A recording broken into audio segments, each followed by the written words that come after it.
I've been wanting to do this video on what is a chaplain, especially when I talk to my Spanish speaking friends.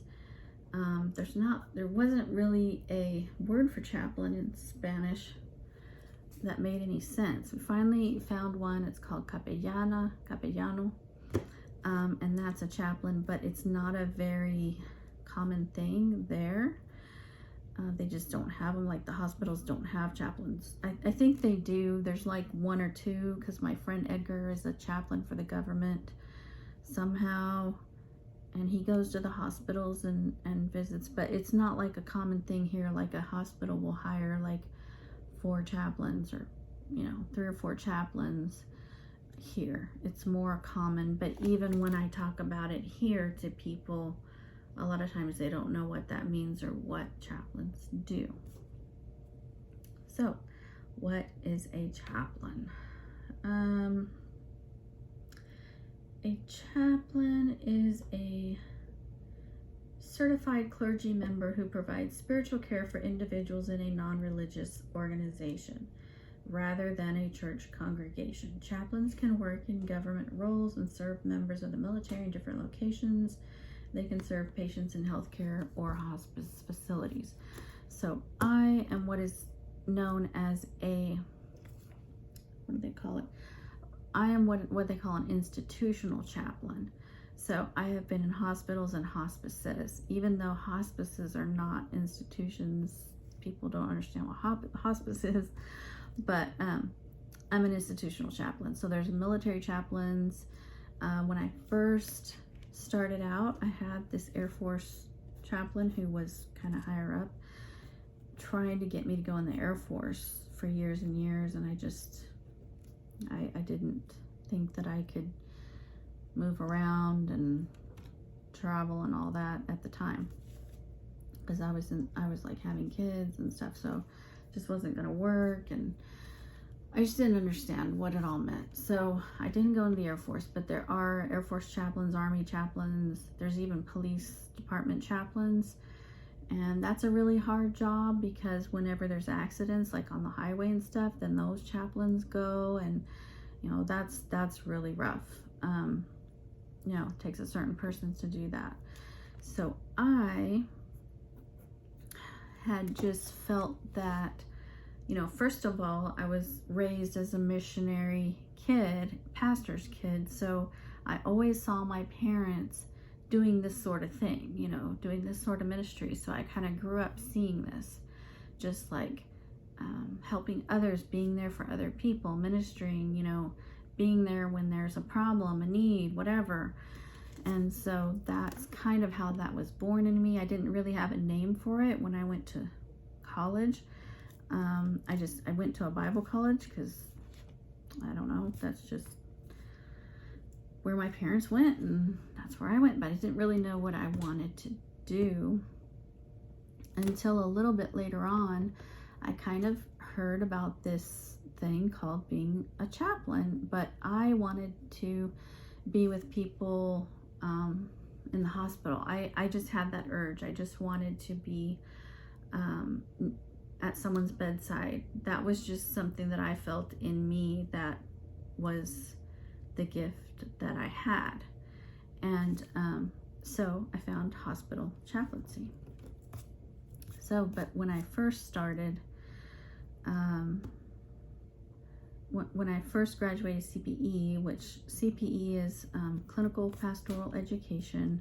So if you're a real chaplain, you have CPE, and that is this program that it's like it's like an internship that doctors go through. That's the only thing I can think to relate it to. It's not an internship. What's the other word? Anyway, there's another word for it, but so one unit is 3 months, and it's its own thing. You have to look it up. CPE is its own thing, and CPE supervisors are like specifically trained to teach this, and not everyone can be a CPE supervisor. I mean, that's a really hard thing to get into. It's very specific. So there was a program here at one of the hospitals years and years ago. This was in 1999, 2000 that I took this. I just knew that I wanted to take that program. So when you do it, you're working at a hospital, but you're also taking these classes, and there's certain things that you do. You have group, and you talk about what it's like to go in a patient's room, and then you do these verbatims. You have to do all these things. So 3 months of that full time is equal to 1 unit. So I ended up with 5.5 units. So I did that for a 1.5 years. So the reason I have a half unit is because someone dropped out in the middle of one of the 3-month sessions, and I stepped in their place. So they gave me a half unit for that. And then I did a whole nother 3, 6, 9, 12. I did a whole nother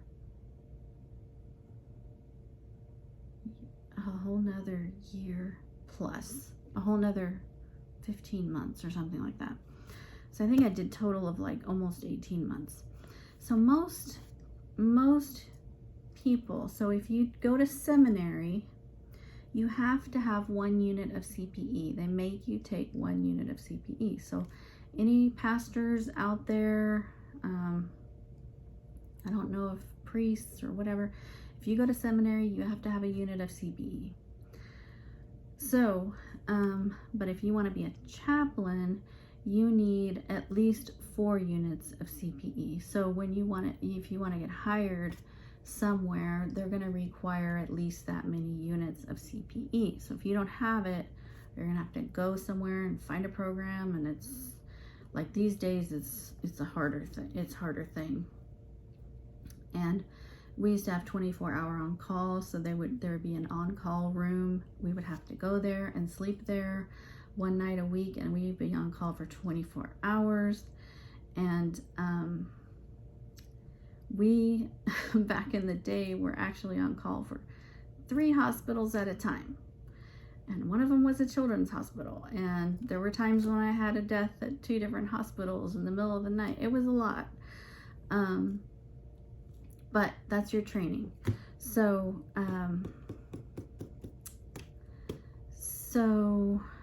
you have to have CPE. The next thing that you have to, so you can't get into a CPE program unless you have some sort of religion background, usually. So you have to have some type of Bible degree or religious degree. And a lot of people,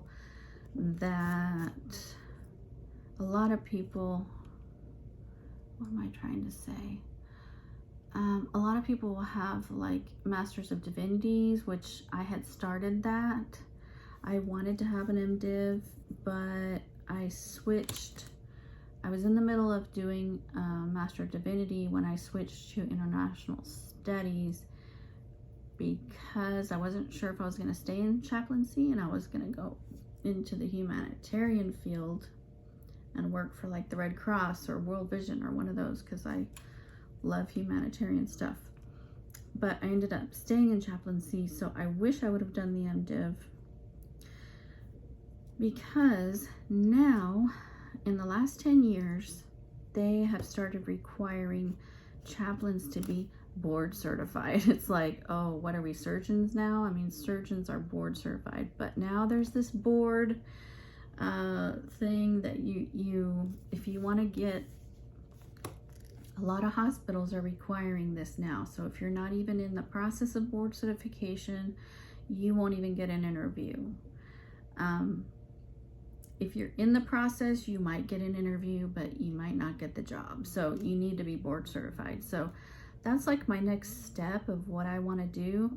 The hospital that I'm at right now, it does not require it yet, but they might in the future. So thankfully I will be grandfathered in if that happens, but I still want to have it just in case. So I might have to go back to school, because to be board certified, you do have to have an MDiv. You do, your master's has to be more in that vein. So my master's is non-theology master's.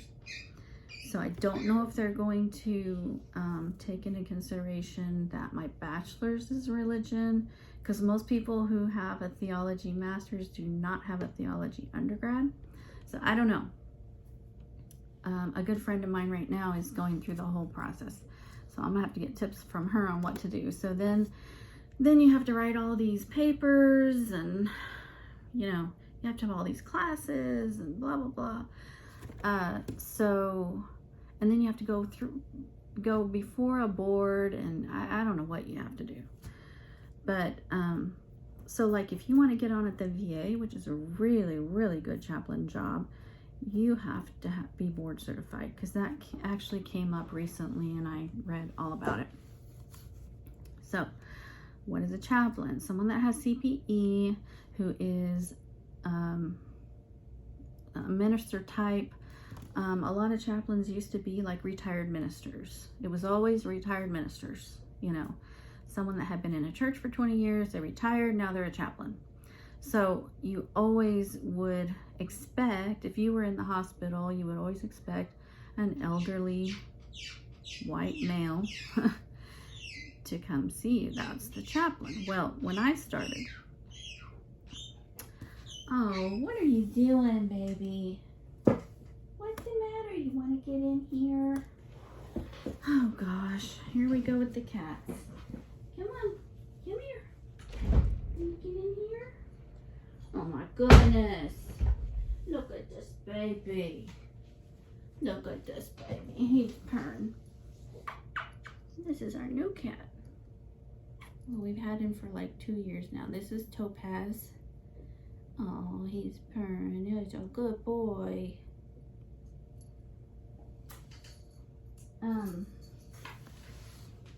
What was I saying? So when I started, I think I was in my late 20s, and so imagine, I always have had a kind of a baby face. I'm 50 now, and people say I don't look my age. So imagine when I was in my mid-20s. Imagine how young I looked then. And I remember when I would go into people's rooms, because at that time it was not such a prevalent thing to have female chaplains. There just weren't as many. But and I remember people would say, "You're a chaplain?" And I'm like, so I would get that a lot. So I'm kind of used to that, but it's kind of annoying. It's like, you know, what are we, in the dark ages here? You know, I mean, women can do everything, but whatever. So a lot of chaplains are retired ministers, because they already have the credentials, they've already dealt with a lot of trauma, they've already know how to counsel people and do all the things, right? So, but that is why they came up with CPE, so that there would be a way for there to be a training for people to do this profession. So there's even this Association of Accredited Chaplains, which I was a member of that. There's different things. So if I want to get board certified, that's gonna be a whole nother thing. Oh Lord. But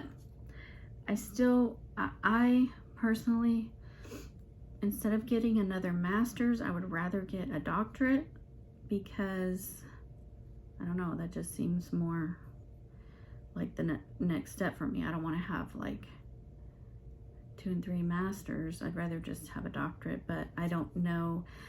My dream was to have a DMin, which is a doctor of ministry. But people are telling me, well, you have to have an MDiv to get a DMin. So I don't know how it's gonna all end up, but I'm gonna look into it. And the reason I hadn't looked into it is because I went into real estate for a while. Tried my hand at real estate. Not that I couldn't do it, but God did not want me. God was not blessing that in my life. This is the gifting he gave me. This is the route he wants me to take. So it's taken me like 6 additional years to understand that. So I finally gave the real estate up. I still love real estate, but I don't have a passion for it. So I have a passion for what I'm doing now, or what I, came back to. I would love to have a DMin. I actually had checked into a program with SMU, which is Southern Methodist University in Dallas. It's a really good school.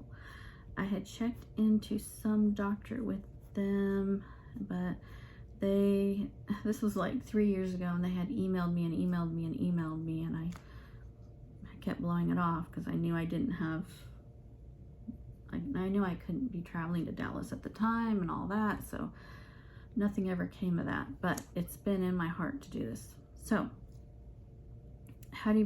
what is a chaplain? How do you become one? I touched on that. Why did I become one? Touched on that. So I knew, I had seen other people other ministers go to hospitals, and every time they would tell me I'm going to hospital to visit someone, something would just really resonate with me with that. I'm like, I want to do that. That's something I want to do. And then one time, this is when I was a lot younger, when I had first gotten married to my ex-husband. A friend of his had an incident where my ex-husband actually had to resuscitate him. So he had some kind of heart problem, and he had a defibrillator. Or maybe he didn't. At first, he did not have the defibrillator. So he had this heart problem. It had acted up a few times. This was a friend of ours in college that we both went to college with. They were working together at a store. You know how you start out in college, you just get whatever job. And they were working together, and he collapsed, and my ex-husband literally gave him CPR and kept him alive until they could get him to the hospital. Turns out he needed a defibrillator, and he actually really did save his life. But that was the first time I actually had a real chaplain, like, come, that wasn't a pastor or a retired minister, come to visit. So when I had gone to visit this guy with my ex-husband in the hospital, one time this female chaplain comes in, and I just knew right away, that's what I want to do. That's it. And so it was right after that I found the program. I got in the program, got accepted, did it, and here I am. Just been doing it ever since. So I don't even remember what that lady said to us or anything, but I just knew that's me. That's what I want to do. That's all my giftings culminated into one. So later on I'll tell the other stories of how I wanted to pivot and go into real estate and all that, but whatever. So why did I become one? So that incident, with the way I was raised, it was like the perfect scenario, for me. And then with my background, with what I studied and all that stuff. So there are different types of chaplains. So there are institutional chaplains, military chaplains, police. What else? It's not all coming to me. So for one thing, well, here's what I'm dealing with right now. Okay, as you can see, my study has been taken over. So my stepson is in college, but he came home from college for the summer, and in the meantime, all the other rooms are taken up with all the other kids. So I have my 2 stepsons, and then my 2, so his 2 and my 2, and so we just decided to let him have the study for the summer, which is why I can't get in here and do any videos. He's just off working right now, so I was able to get in here for a little bit. But he's got all this stuff everywhere. Like, I haven't been in here in like 3 months. So I just kind of stay out of here because he's taken over. He's got his guitar over here. I don't know what all he's got. Speakers and bags and stuff. So we actually have 2 going off to college. So he's been in college for a year. He goes to another college. My oldest is going to go to another college here that's near us. So he's going to live at home. But my stepson is still going to go into the dorms. So he should be going back to the dorms in August. And then I will be able to hopefully be consistent with this whole thing. So institutional chaplains.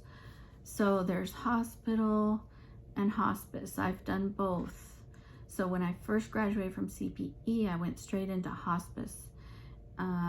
And hospice and hospital are very different, although you're both dealing with death, but it's very different. Hospice, you have a lot more just elderly. Hospital, you can have any age. I mean, hospice, you can have any age too, but it's more often than not elderly people. And it's just a whole different thing. Like in the hospital, you're given like 3 or 4 floors. Right now I have 4 floors. Wait, let me see. I have 1, 2, 3. Okay, I have 4 floors that are my floors to be the chaplain of. So it's my job to go visit all the new patients that come in. So every day we print a list, who's come in overnight, who's all the new patients that we need to see, because in hospitals people are coming going all the time. I mean, you could have new patients in the morning and see all of them, and then by the afternoon there's a bunch more new patients that you haven't seen yet. So it's your job to take ownership of that floor, make sure all the patients have been visited, and then if there's any follow-ups that you need to do. So because the hospital wants us to offer chaplaincy to every person that comes.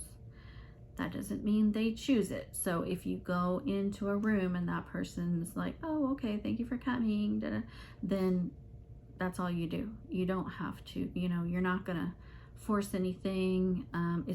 You're offering it. Hey, we're here if you want prayer, if you need anything, or sometimes they want to talk, etc., counsel, whatever, that we offer it. If they don't want it, that's fine, move on to the next person. But it does need to be offered. The hospital that I'm at right now was founded by some nuns that came over here from Germany, which is a really cool story. So it is an intrinsically Catholic hospital. So we actually have some priests that also work at the hospital.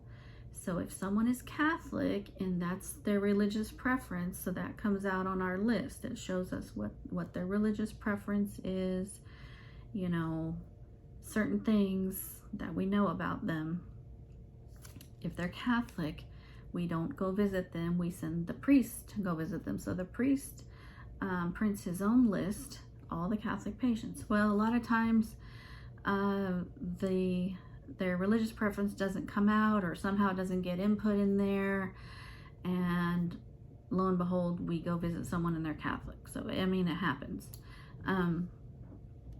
A lot of times they're Latin American, they didn't speak a whole lot of English, and they're Catholic. So that's really great for me because I get to speak to them in Spanish, and then I find out they're Catholic and I can send the priest there. Not all hospitals are Catholic. But ours is, and we do have the priest there, and the priests actually do a service, a mass every day at like noon. They do mass, and then if someone wants communion, or they do anointings, all the stuff. I actually had an incident recently where I was the only one there on the weekend on a Saturday, and I got called to ICU. Someone was dying, not going to make it. Come to find out, they were Catholic. So the priest, so when I called the priest, this was like a holiday, so he wasn't even at the hospital, and he was too far away to get there. So he's like, April, you go ahead and pray. If they'll allow you to pray, you just go ahead and, do all the things. So you just kind of have to work with what you have sometimes. But so chaplains can be, so Topaz, what are you doing back there? No. He likes to get under the couch and like tries to tear off the, I hope that's not what he's doing right now, because I'm really gonna be, sounds like that's what he's doing, and he likes to get in there. So he's like tearing up my new, this is my new sectional. So hospice is not a place. Okay, hospice is a service that Medicare pays for. If you are and that's why a lot of the patients in hospice are elderly, because it's paid for by Medicare. So you have to be a certain age to even have the service.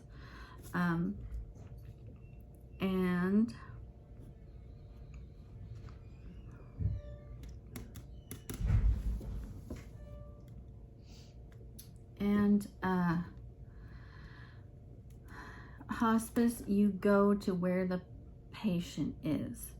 So you have a central office, and everyone works out of this office. You have the social workers, well, the doctors don't, but they do come there for meetings every other week. So you have, you're part of a team. They call it interdisciplinary team member. So in hospice, you have to have, like, for those meetings, they have to have a doctor, a social worker, a nurse, a chaplain, and I think a nutritionist. All of those people have to be at the meeting, and you have to sign off and all this, because these are Medicare regulations that they have to follow. So you have an office, you all kind of work there. There's all kinds of documentation you have to do. So when you are sent out to visit people, so you go mostly to nursing homes, but you also go to people's homes, because a lot of people want to die at home now. They don't want to be somewhere else. You really don't go to hospitals in hospice, because if someone is in a hospital, then they are foregoing their reasons for being on hospice, because you can't have any life-saving treatments if you're on hospice, because you are terminal. You have 6 months or less to live, even though some of them live a year or two, or it's an estimate. So you have to have 2 doctors to sign off to say that yes, you're terminal. If you elect to go to the hospital for a life-saving treatment, then you are then taken off of hospice. So we don't typically go to hospitals. The only reason someone would ever be in a hospital is if it's unrelated to their hospice diagnosis, which doesn't happen very often. So let's say someone was dying, but they got COVID and they needed to be treated for COVID, then they'd be in the hospital. But then at that time, I don't know if we would go visit them because they have COVID, which we could. We'd have to put on all the gear and all that. But so that's why hospice chaplaincy is very different. So it can get very tricky going to all these places when you're in hospice. You go to nursing homes, and then it depends on the radius that the hospice has. Our radius had like a 90-mile radius, so you could go to cities way out, hour and a half away, to these like remote nursing homes out in the middle of nowhere. It's like I was driving out like 2 hours for this one patient out in this remote nursing home. And then people's homes, and usually they're living with like, of course they have to have a caregiver. They can't be living alone usually. They have to have a caregiver, and so it's usually like the children or something like that, or the spouse. Nursing homes, And then sometimes people live in apartments, and sometimes it's in like bad areas. It's just a whole nother thing. So I wanted to get back into hospital chaplaincy because I didn't have to drive around to all these places. And so I'm back in hospital and with assigned floors. Chaplains also usually are on call. When I was a chaplain at St. Mary's Hospital, I was a chaplain there for 3 years. We were on call once or twice a week. I mean, it was a lot. And so it depends on the protocol that they have at the hospital, at that hospital, because of what this one person thought was best. We were called for every code, every emergency, everything that happened. We were called. We were automatically called, and we had to respond. So if you're on call, like I had a doctor friend when I lived in this other town. One of my good friends, her husband was a doctor, and he would be on call, but all he had to do was take the phone call. You know, when a chaplain's on call, you have to go. So you don't just get to do the phone call and hang up. You have to go. So if it's in the middle of the night and you're in your pajamas, you have to change, get in the car, and go. So recently I was on call with this job I'm at now. So we're on call for 2 hospitals. And so what that means is if someone feels like they need prayer, or if there's a family that's grieving and they just, you know, they need someone to be there and help them through the process. Let's say there's an accident, and because a lot of times with a hospital, things are, you know, a shock. So someone can be in an accident, go to the ER, and then the family's like completely blindsided. Hospice, you know what the prognosis is already, so it's not so much of a shock. People already know this person is terminal and they're dying. Hospital, not so much. So if you get called in the middle of the night, you go. And recently I just a week and a half ago did that. Was called at midnight. I think I had just gone to sleep at like 11, got called at midnight. The hospital I had to go to was 30 minutes away. I was there for an hour and then 30 minutes back. So I got home at 2, went back to bed, and then go to work the next morning. Thankfully that was a Friday night, so I actually did not have to get up the next morning, which was fine. But being on call is a big thing. A lot of chaplains can get burned out. So what I like about this hospital I'm at now, their protocol is you're not just on call for all the codes and everything that happens. When you're the staff has been told that they don't automatically call us. They call us if there is a need there. And I think that makes more sense because you're not always needed. I mean, there's nothing worse than a chaplain showing up to a scenario at 4 a.m. and this family didn't feel like they needed you there anyway. So it makes sense to me that the staff can do some sort of triage, like, you know, investigation to know if we're actually needed there, because we're coming from home, we're not there, we're not in an on-call room, you know, it's anyway. So I like the way they do it here. If we're called, there's usually because we are needed. Sometimes the staff doesn't investigate to see if the person is Catholic, because in that case they need a priest. But we're getting there, right? Okay, so that's hospital versus hospice. There's different chaplains of all different religions, so all chaplains are not created equal. You know, it depends on what kind of CPE program that they go to, what type of theology degree do they have, what religion are they. There can be chaplains and all these funky different things. Trust me, I've met some of them that I'm like, oh Lord, I don't know if you're really going to help matters with anyone, but okay. Did I really say that? Yes, I did. So I'm a Christian chaplain. Not every chaplain is Christian. There could be anything, which is kind of, you know, it depends on who your department head is and who they're going to hire. Like, and it depends on what type of hospital it is. So if it's a Jewish hospital, obviously they're going to hire chaplains that are more Jewish, or that, you know, that tend that way, or that kind of have that worldview. If it's a Catholic hospital, it's going to kind of go more that way. And then I kind of fit into, well, I mean, you're trained to where you can fit anywhere, and you're trained that you don't, you're not supposed to proselytize. You're not supposed to be going around being an evangelist and trying to get everyone saved. But personally, if God wants to get someone saved right then it's gonna happen. I mean, I'm gonna do it. I'm not gonna make apologies for that.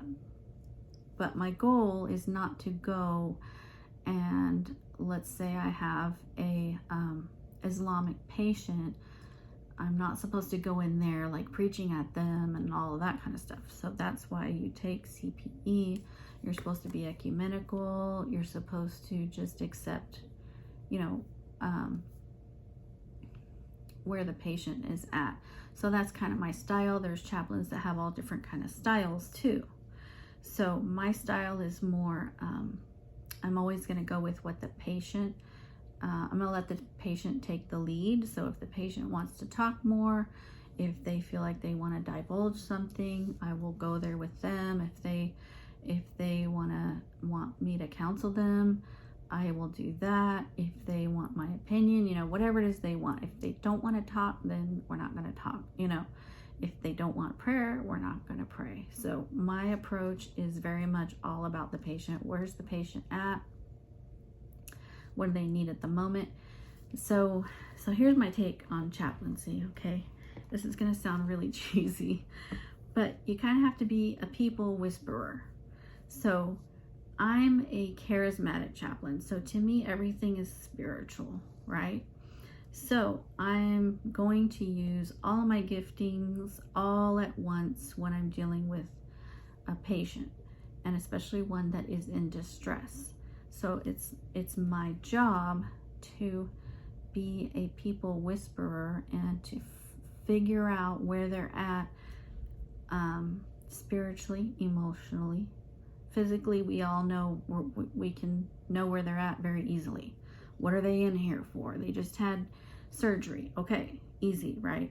But we don't know where they're at spiritually. We don't know where they're at emotionally. Those are the things that we have to figure out. You know, there's a cancer floor, so you know all those patients are dealing with cancer.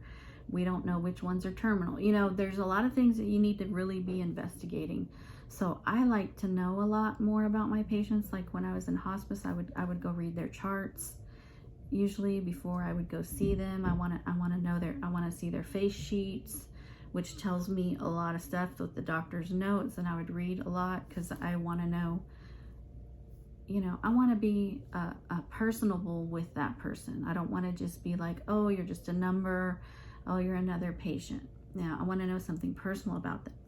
So in the hospital, it's kind of easy because you know what floors different things are on. So if you have like a med surg floor, it's just people that are, you know, different, more general things. Then there's like an oncology floor, there's a surgery floor, there's you know, bone and joint. So depending on where your patients are, so you know something physically about them right away, but you might not know, because on the general floors it could be anything. It could be appendicitis, it could be this, it could be a million things. But the main things that you're not going to know going in, and no one is going to tell you this, you don't know where they're at emotionally, you don't know where they're at spiritually. So you have to ask specific questions that are non-offensive to try to find these things out, if you feel like you need to. If the person's all cheery and they're happy that day, you're not going to have to do a whole lot, right? You know, sometimes I go into a patient's room and they're happy and oh, I'm doing great today. Oh, great. Glad to hear it. You know, we're here for you if you need us. But a lot of times I'll go into a room, the patient is in pain. Okay, that's one thing. This is all stuff has happened in the last week, right? So you can walk into a room, someone is like writhing in pain. And this lady's like, how are you doing, dear? You doing well? No, I'm not. I'm in pain. Can you pray for me right now? Okay, so that's one thing, pain. You're not going to sit there and have a 4-hour conversation with someone that's in pain, right? You're going to pray for them and you're going to go. Then you could have a patient that is upset and angry at the hospital. I had that this week. I actually talked to my supervisor about that yesterday. So you can have someone that doesn't like how the surgery happened or what they did or the doctor didn't do this. I mean, you can hear all kinds of complaints, you know. So, you know, someone can, this actually happened to me. Someone can come in for one thing, be waiting in the ER, and then have another thing happen and fall and break their wrist. I mean, there's all kinds of weird things that can happen. So then you get people that are angry, you know, it's the staff here, that's the reason this happened. And just, so then you're becoming like a patient advocate. You're trying to advocate for the hospital. You want to show them that we care, and you know, what can I do? Maybe this other person had an off day. I've had people that are writing all the bad things that are happening, you know, every hour. So, well, at 2:58, you know, I wrote this down. Let me show you. I wrote this down. I asked for crackers, okay, at 2:58 a.m. and they didn't bring them till 5:20. Okay, and then so the next thing that happened, you know, at 4:15, you know, I wanted to go to the bathroom, but the nurse didn't come, and just all these things, you know, so you're like, oh God. So a lot of times you have to diffuse situations. So I believe chaplains really help with retention, at least chaplain like me, because I would try to diffuse it and, you know, calm people down, you know, bring them back down a couple notches, bring them back down to reality, like, okay, you know, how can we fix this? I'm sorry, you know, all of that. Where was I going with this? So, okay, so sometimes we have to be patient advocates. Sometimes we have to do crisis intervention. So I've had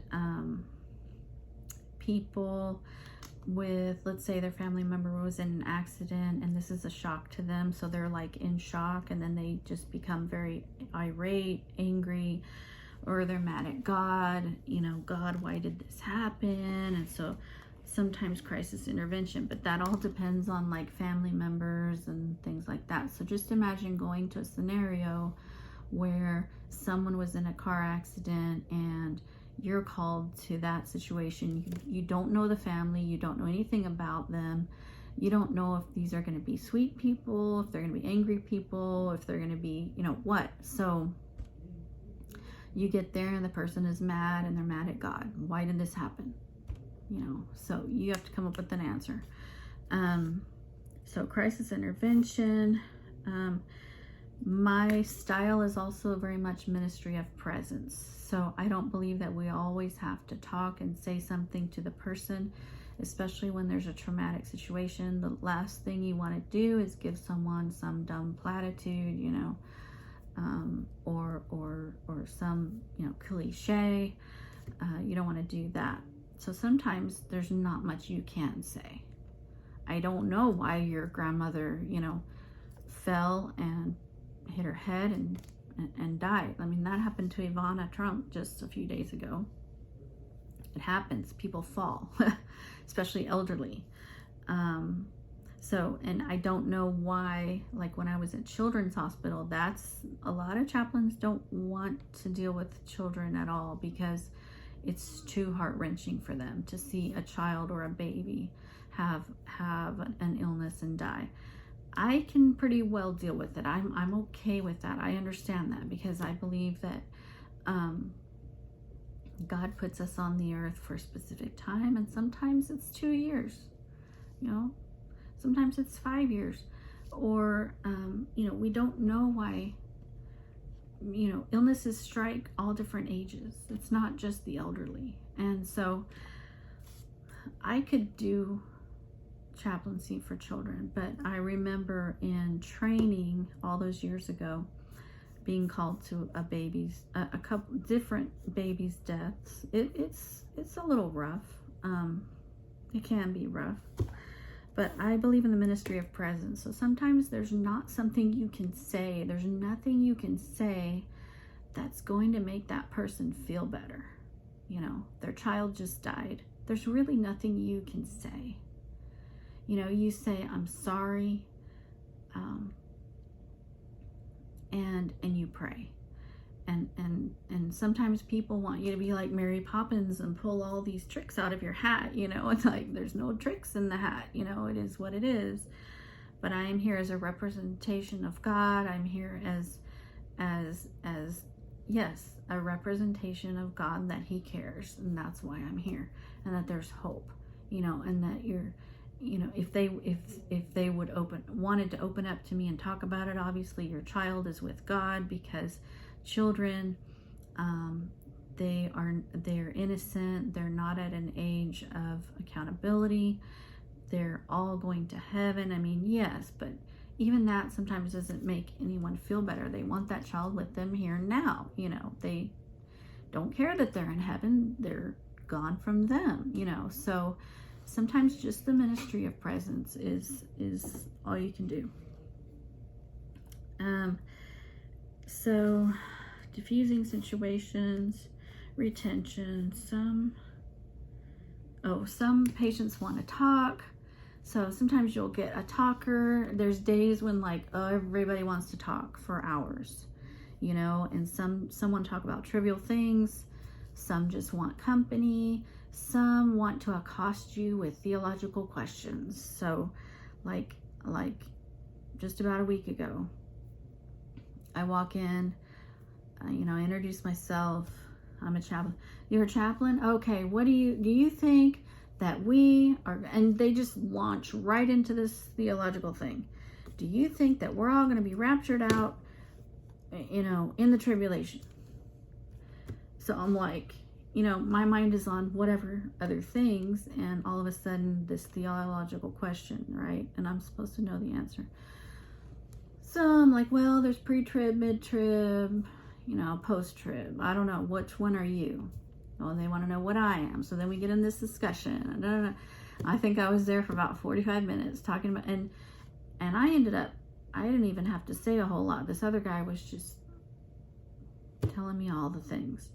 So you have to know a little bit about all these different denominations, religions, because people are going to have different perspectives, different worldviews, different beliefs, and you have to try to figure out where they're at.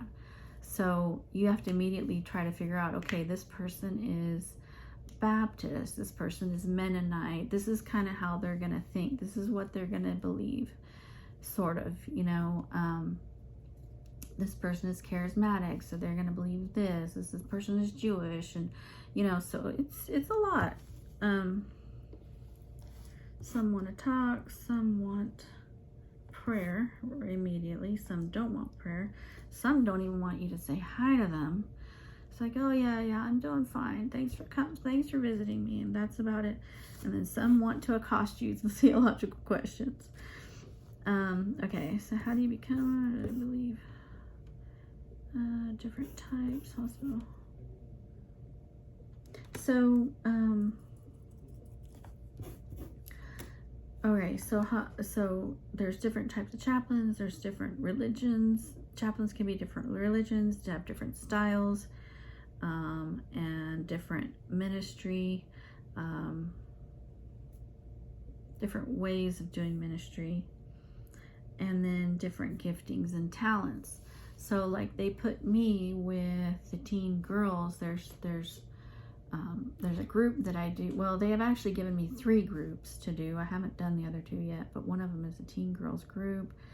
And so they're going to put a female chaplain with them rather than a male chaplain. And they're not going to put me with the teen boys, although I could do it. But you know, I mean, different people have different giftings, and God uses all of them. And then he, you know, he'll send you to, my prayer is he will send me to the people that need to hear specifically from me, or something that I have to say.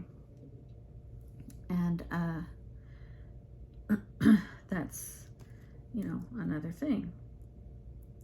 So we're not supposed to be counselors. Like, we're not licensed professional counselors. So like in hospice, they don't like you to use the word counselor, although you can give pastoral advice. It's kind of what they call it. And then at the hospital I'm at now, there's a new thing where they can go in and actually request, like sometimes on your printout it'll say they requested prayer, or they requested a consult, they requested a chaplain visit. But then there's this whole other consult thing where they actually put it in a whole nother area, and it'll actually say confidential encounter. So your all your visits, everything is obviously it's confidential. But a lot of times when you go into a room, there's family there, there's a nurse there, there's other people there. So sometimes you can't get into any kind of deep discussion. But this person, if they put that consult in, that's exactly what they're wanting. They're wanting some kind of deep, you know, they have a problem they want to talk to you about. It's called a confidential encounter. And so you would go and try to meet with them at a certain time so that there's no interruptions, etc., etc. And a lot of questions I get is like, oh, you're one of the chaplains. Well, do you have a church somewhere? So they just kind of assume that you're a pastor. And some chaplains are, you know, but not every chaplain is a pastor of a church. So I'm like, no, I work for the hospital, you know, that sort of thing. Well, I think that sums up what is a chaplain. And to me, it has a lot to do, so me becoming a chaplain had a lot to do with my giftings and talents. So when I took the spiritual giftings test, there's a test out there. I had screenshotted it. There, like my top 3 was like shepherding, I think it was leadership, shepherding, and then like pastoring. So I had this pastoral thing already, and teaching. So I had, you know, it's like my giftings and talents all kind of combined into this thing to give me this, you know, that would pour into this profession. And it's like perfect for me. So like I am a chaplain for life. Even if I didn't work in chaplaincy, I would want to somehow volunteer. I would still volunteer my time and do it, because it is something that's like intrinsically me. It's just who I am, and all my giftings and talents kind of all culminated into this one thing. So I definitely have a passion for it. So I would like to do a video on like how to find your thing that God has for you, because we all have a plan. God has a plan for all of us of what he wants us to do with our lives. So a lot of people have a struggle with how to find that. How do you find what God wants you to do? Well, it has a lot to do with your natural giftings that you already have, your natural talents, and your interests. And those all kind of culminate into one. And then, you know, you may not hear the audible voice of God telling you, April, you are to be a chaplain and go to this hospital. You know, you may not hear that, but you'll know in your spirit, and you can ask God to confirm to you in certain ways, but it's always going to have to do with something that you are naturally talented and gifted at. Why? Because God puts that in you. He has a plan for you, and so he puts certain things in you to carry out that plan. Like today, we were at church, was at the movies. They do every year. And today was the Aretha Franklin. They did the Aretha Franklin movie and made a sermon out of that. Our pastor did. Well, she's been able to sing gloriously since she was young. I mean, she could just naturally sing, you know. So it's that. Whatever God put in you. Maybe you can play the piano masterfully. You know, maybe that's God's calling in you. You're supposed to be an amazing piano player. Maybe you are, maybe you've always wanted to teach little kids, and God has you in the education system as an amazing, you know, teacher.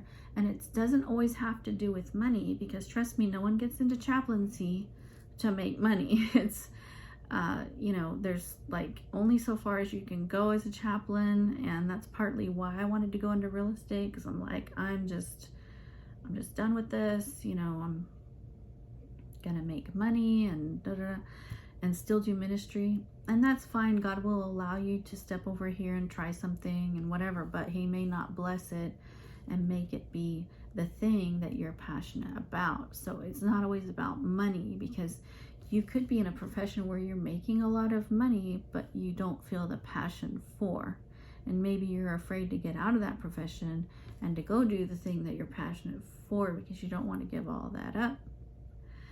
So it has a lot to do with what is in here, what you're naturally talented at, gifted at, and then what drives you. Because you want to be in a profession where you feel that drive and you feel that passion. Otherwise, you're just going to be miserable, right? I mean, and that's kind of how it was for me when I did real estate. I wasn't completely miserable, because I do love real estate, but I didn't have the passion for it. I absolutely have the passion for this, for chaplaincy. So it's just, you know, that's how you find those things out. And being a chaplain could lead to maybe pastoring or teaching. So that's why I do teaching videos on YouTube. I do have a passion for that too. So you want to be doing something that you put your heart and soul in, you know, because that's what it's going to take. So, all right, I belabored the point enough. I think you guys know what a chaplain is. If I forgot anything, I'm sure I'll do a follow-up video. So you guys, anyway, take care. I'll see you in the next video.